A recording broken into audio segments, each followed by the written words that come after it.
Hello guys. So Vaishu చనిపోయి 1 month అవుతుంది.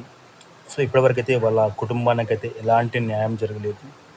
అదేవిధంగా వైషు వాళ్ళ అమ్మ, వైషు వాళ్ళ బ్రదర్స్ కూడా ఇంకా పోరాడుతూనే ఉన్నారు. అదే కదా వైషు వాళ్ళ అమ్మ పరిస్థితి కూడా చాలా దారుణంగా ఉంది. సో వైషు వాళ్ళ అమ్మను చూడడానికి డిఫరెంట్ విలేజ్ నుండి చాలామంది వస్తున్నారు, ఓదార్స్తున్నారు. వాళ్ళకు సపోర్ట్గా ఉంటామని చెప్తున్నారు, అండగా ఉంటామని చెప్తున్నారు. వాళ్ళకు న్యాయం చేరే వరకు సపోర్ట్ చేస్తామని చెప్తున్నారు. అదేవిధంగా వాళ్ళ ఫైనాన్స్ పరిస్థితి కూడా అంత బాగాలేదు. సో మీకు వీలైతే హెల్ప్ చేయండి. సో కొంతమంది అయితే బ్యాడ్ కామెంట్స్ పెడుతున్నారు, మీకు డబ్బులు ఎందుకు అడుగుతున్నారు అని అడుగుతున్నారు. సో డబ్బులు ఎందుకు అడుగుతున్నారంటే వాళ్ళ ఫైనాన్షియల్ పరిస్థితి అంత బాగాలేదు. సో వైశ్య వాళ్ళ అమ్మ పరిస్థితి కూడా బాగాలేదు. సో వాళ్ళు వర్క్ కూడా ఏం చేయట్లేదు కాబట్టి వాళ్ళు ఇప్పుడు వేరే ఇంటికి షిఫ్ట్ అయ్యారు కాబట్టి వాళ్ళకి కొంచెం పనులు ఎక్స్పెన్సెస్ ఉంటాయి కాబట్టి సో 1 మంత్ నుండి వాళ్ళు ఏం పని లేకుండా ఉన్నారు కాబట్టి కొంచెం డబ్బులు అవసరం ఉంటాయి.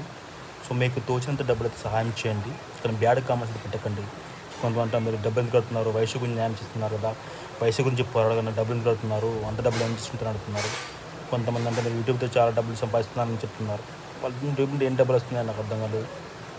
సో వాళ్ళైతే ఏం వర్క్ చేయట్లేదు కదా, వాళ్ళ 1 మంత్ ఉంటే వాళ్ళు దీని మీద పోరాడుతున్నారు కదా.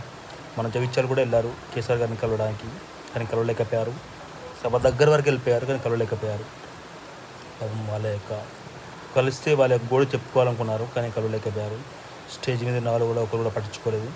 సో వాళ్ళు కూడా అదే అనుకుంటున్నారు, మేము అక్కడ దాకా వెళ్ళాము, మాకు గోడు పెంచుకుంటాము కానీ మా యొక్క మాటలు కానీ మమ్మల్ని కేసీఆర్ని కలవలేకపోయాము, వేరే మిగతా ఒకరు కలవలేకపోయాము.